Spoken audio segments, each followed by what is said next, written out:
Hello दोस्तों, welcome to my YouTube channel CGD in India. तो आज मैं बहुत ही सिंपल तरीके से करेक्शन फैक्टर का कॉन्सेप्ट क्लियर करने वाला हूँ।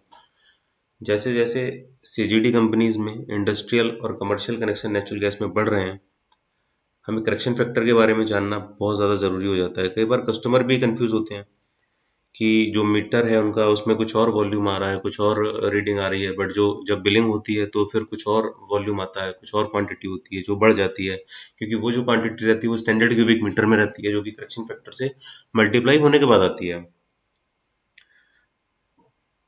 तो आज इसी टॉपिक पर ये वीडियो बनाया है। I hope after this video correction factor का कॉन्सेप्ट काफ़ी हद तक समझ में आप लोगों के आ जाएगा। और ये समझना बहुत ज़रूरी भी है सभी के लिए, चाहे वो टेक्निकल टीम का हिस्सा हो, चाहे वो इंस्टॉलेशन टीम का हिस्सा हो, या फिर वो कस्टमर्स हों। और खासकर जो कमर्शियल कस्टमर्स होते हैं उनको काफ़ी बार ये प्रॉब्लम फेस करनी पड़ती है कि करेक्शन फैक्टर है क्या, ये वॉल्यूम कैसे निकल के आ गया। तो आज ये सारी चीज़ें क्लियर हो जाएंगी। तो जैसा कि आप जानते हैं कि जो गैस का वॉल्यूम होता है वो प्रेशर और टेम्परेचर पर डिपेंड करता है। अगर प्रेशर और टेम्परेचर में वेरिएशन होगा तो वॉल्यूम में भी वेरिएशन होगा। कोई भी मैकेनिकल मीटर जो गैस का मेजरमेंट करता है उसको डिस्प्लेसमेंट वॉल्यूम या फिर एक्चुअल वॉल्यूम हम लोग बोलते हैं। करेक्शन फैक्टर यूज इसीलिए होता है कि जो बिलिंग वॉल्यूम है वो सभी कस्टमर्स के लिए सेम रहे, क्योंकि एक्चुअल वॉल्यूम प्रेशर और टेम्परेचर के साथ चेंज होता रहता है। सपोज किसी पॉइंट पर प्रेशर अगर सेम है, सपोज 500 मिलीबार या सपोज 2 बार प्रेशर है, और वहां पर अगर टेम्परेचर 40 डिग्री सेंटीग्रेड है, तो वहां पे जो करेक्शन फैक्टर होगा वो डिफरेंट होगा, और उससे फिर जो बिलिंग वॉल्यूम होगा वो चेंज होगा, क्योंकि एक्चुअल वॉल्यूम चेंज हो रहा होगा। कहीं पे अगर जो टेम्परेचर है वो 0 डिग्री सेंटीग्रेड है, तो वहां पर जो एक्चुअल वॉल्यूम होगा वो उस जोग्राफिकल एरिया के हिसाब से, उस टेम्परेचर के हिसाब से अलग होगा। तो इन्हीं सब चीज़ों को इक्वलाइज करने के लिए और सभी कस्टमर्स को जो बिलिंग रहेगा वो सेम क्वांटिटी में रहे, उन्हीं सब चीज़ों को फिक्स करने के लिए करेक्शन फैक्टर का यूज होता है। इसको अगर हम और क्लियर करें तो इसके लिए हमें बॉयल्स लॉ और चार्ल्स लॉ को समझना पड़ेगा।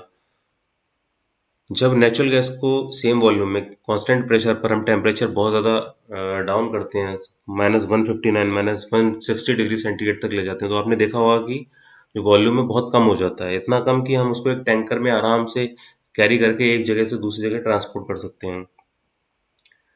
और जब हम बॉयल्स लॉ की अगर बात करें तो अगर उसके हिसाब से अगर हम देखें तो हमने देखा होगा कि जब हम प्रेशर को बढ़ाते हैं तो वॉल्यूम कम हो जाता है, टेम्परेचर कम करने पे वॉल्यूम कम होता है और प्रेशर बढ़ाने पर टेम्परेचर कम होता है।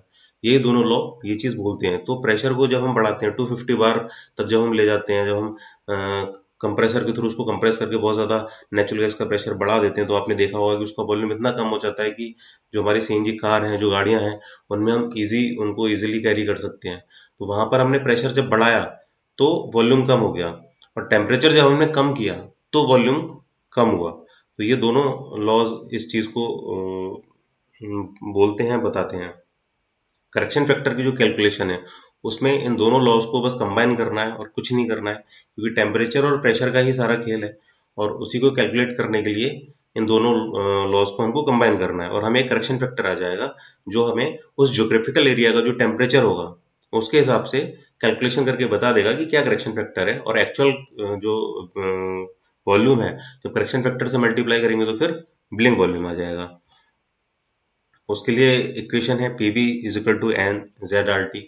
तो इसमें एन कांस्टेंट है, आर कांस्टेंट है, और जेड भी 0.99 वैल्यू रहती है जेड बाई जेड बी की। तो ये तीनों चीज़ें कांस्टेंट हो गई। वॉल्यूम हमें अगर निकालना है तो जो बिलिंग वॉल्यूम निकालना रहेगा वो p f divided by p sorry v f divided by v b हो जाएगा। अभी नेक्स्ट स्लाइड में मैं आपको पूरा कैलकुलेशन समझाने वाला हूँ।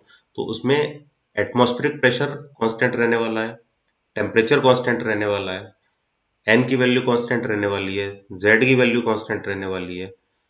केवल जो चेंज होनी है जो वैल्यू वो प्रेशर और टेम्परेचर की होनी है। तो सबसे पहले एक एग्जांपल से हम समझ लेते हैं इस चीज को कि अगर फ्लो कंडीशन है, फ्लो कंडीशन में जो टेम्परेचर है वो 30 डिग्री सेंटीग्रेड है, प्रेशर 2 बार है। तो सबसे पहले अगर हम प्रेशर की कैलकुलेशन करें प्रेशर के बेसिस पे, तो ये आपके सामने है p f divided by p b, gauge pressure हो गया प्लस एटमॉस्फेरिक प्रेशर हो गया और डिवाइडेड बाई एब्सोल्यूट प्रेशर हो गया। तो इस पूरे इक्वेशन में जो आपको सिर्फ दो चीज चेंज करनी है, अगर आपको अपने ज्योग्राफिकल एरिया के और अपने जो आपको इंस्टॉलेशन करा है आपने एमआरएस का जो इंस्टॉलेशन, चाहे वो कस्टमर हो उनके प्रेमिसेस में हो या फिर आपने कहीं करवाया है, और अगर आपको उसका करेक्शन फैक्टर निकालना है तो आपको केवल दो चीजें उसके लिए चाहिए होंगी। एक वहां पे फ्लोइंग टेम्परेचर क्या है और एक फ्लोइंग प्रेशर क्या है। अभी इसमें फ्लोइंग प्रेशर मैंने लिया है 2 बार और टेम्परेचर है 30 डिग्री सेंटीग्रेड। उसके हिसाब से ये पूरी जो कैलकुलेशन है, जैसा ये ऊपर कैलकुलेशन प्रेशर की आप देख रहे हैं, तो उसमें जो 2 बार है गेज प्रेशर, उसमें अगर 500 मिलीबार का आप इंस्टॉलेशन है और 500 मिलीबार आउटलेट प्रेशर है तो उसमें 0.5 आना है। 0.3 है, 300 मिलीबार है तो 0.3 आ जाएगा। केवल एक ये वैल्यू चेंज होगी और आपको वीवी डिवाइडेड बाई बी एफ एक प्रेशर के अकॉर्डिंग अगेंस्ट प्रेशर ये एक आपको मिल जाएगा रीडिंग जो 2.925 लिखा हुआ है वो, और एक टेम्परेचर के अगेंस्ट में टीवी डिवाइडेड बाई टीएफ ये आपको निकालने के लिए इसमें भी सब कुछ कांस्टेंट रहने वाला है। केवल ये जो 273.15 प्लस 30 जो यहाँ पे दिया हुआ जो मैंने एग्जाम्पल में लिया है कि यहाँ फ्लोइंग कंडीशंस में टेम्परेचर 30 डिग्री है, इसको आपको केवल चेंज करना रहेगा। जो आपके ज्योग्राफिकल एरिया में जीए में आपके जो भी टेम्परेचर रहेगा, सपोज इंडिया में इतना टेम्परेचर वेरिएशन रहता है कि कहीं पे अगर 10 डिग्री सेंटीग्रेड टेम्परेचर है तो यहाँ पे 10 लेना है, अगर कहीं पे 45 डिग्री सेंटीग्रेड टेम्परेचर है तो 45 लेना है, उसके according TV divided by TF का जो वैल्यू होगा वो निकल के आ जाएगा। नेक्स्ट इक्वेशन में हमें बस इन सारी चीज़ों को कंपाइल करना है और बहुत ही सिंपल तरीके से हमें बिलिंग वॉल्यूम मिल जाएगा जो कि डिवाइडेड बाई करेक्शन जो एक्चुअल वॉल्यूम होगा मल्टीप्लाइड बाई करेक्शन फैक्टर होगा और वो बिलिंग वॉल्यूम आ जाएगा। तो ये इक्वेशन है। इसमें मैंने जैसे कि आपको बताया था कि n b divided by n f, ये जो एन की वैल्यू है वो 1 है क्योंकि वो कांस्टेंट है, आर की वैल्यू कांस्टेंट है, z b by z f जो सुपर कंप्रेसिबिलिटी फैक्टर है उसकी वैल्यू 0.99 है तो वो भी कांस्टेंट हो गया। चेंज होना है केवल टीबी डिवाइडेड बाई टीएफ और पीएफ डिवाइडेड बाई पीवी। इन दोनों इक्वेशंस को आप जब जैसा कि ये पीछे निकाली थी मैंने वैल्यूज ये टेम्परेचर और प्रेशर की, इन वैल्यूज को केवल वहां पे मल्टीप्लाई करना है और आपके सामने करेक्शन फैक्टर आ जाएगा। अभी सपोज किसी कस्टमर का कमर्शियल कनेक्शन लगा हुआ है और वहां पे उसको 500 मिलीबार का टेम्परेचर मिल रहा है, सॉरी प्रेशर मिल रहा है, और टेम्परेचर उसको जो वहाँ के हिसाब से जो भी फ्लोइंग कंडीशंस होंगी, अभी उसको टेम्परेचर कैसे निकालना होगा, या तो सबसे सिंपल तरीका है कि जो मेट्रोलॉजिकल डिपार्टमेंट है उसको उससे पूरे साल का अगर आप टेम्परेचर का डेटा लेंगे और उसका एक एवरेज निकालेंगे तो आप वहाँ से वो टेम्परेचर की वैल्यू ले सकते हैं कि आपका जो सिटी है वहाँ पे ऑन एन एवरेज कितना टेम्परेचर रहता है, तो एक वो टेम्परेचर से आप वहाँ से वो वैल्यू निकाल सकते हैं। प्रेशर आपको पता है कि 500 मिलीबार मुझे मिल रहा है या 300 मिलीबार मुझे मिल रहा है, वो प्रेशर की वैल्यू आ गई। बस टेम्परेचर और प्रेशर इन दोनों की अगर वैल्यू आपके पास है तो एटमॉस्फेरिक प्रेशर और एटमॉस्फेरिक टेम्परेचर जो 15 डिग्री और 1.013 ये दोनों कांस्टेंट रहने हैं। इसमें केवल आपको अपनी वैल्यूज पुट करनी है और आपके सामने आपका करेक्शन फैक्टर आ जाएगा। जो भी आपका मैकेनिकल मीटर लगा हुआ है, मैकेनिकल मीटर में आपको करेक्शन फैक्टर से मल्टीप्लाई करना है और आपके सामने आपका बिलिंग वॉल्यूम आ जाएगा जो standard cubic metre per hour में होगा या स्टैंडर्ड क्यूबिक मीटर में होगा, और उसके बेसिस पे फिर आपको बिलिंग करनी है। ये करेक्शन फैक्टर का कॉन्सेप्ट था। आई होप कि करेक्शन फैक्टर समझ में आ गया होगा आपको कि कैसे निकलता है, क्यों यूज होता है, इसकी इतनी ज़रूरत क्यों पड़ती है नेचुरल गैस में।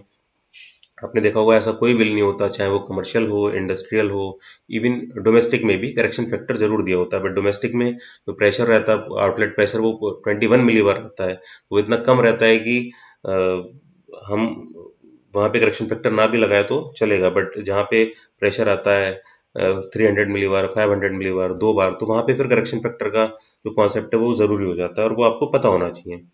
तो I hope you enjoyed this video और आपको इससे कुछ सीखने को मिला होगा। अगर कहीं पे ऐसा आपको लगा कि मैंने कुछ मिस किया या कहीं पे कुछ और करेक्शन की ज़रूरत है तो प्लीज़ आप कमेंट बॉक्स में ज़रूर बताइए, मैं उसको रेक्टिफाई करूँगा और उसको नोट डाउन करूँगा।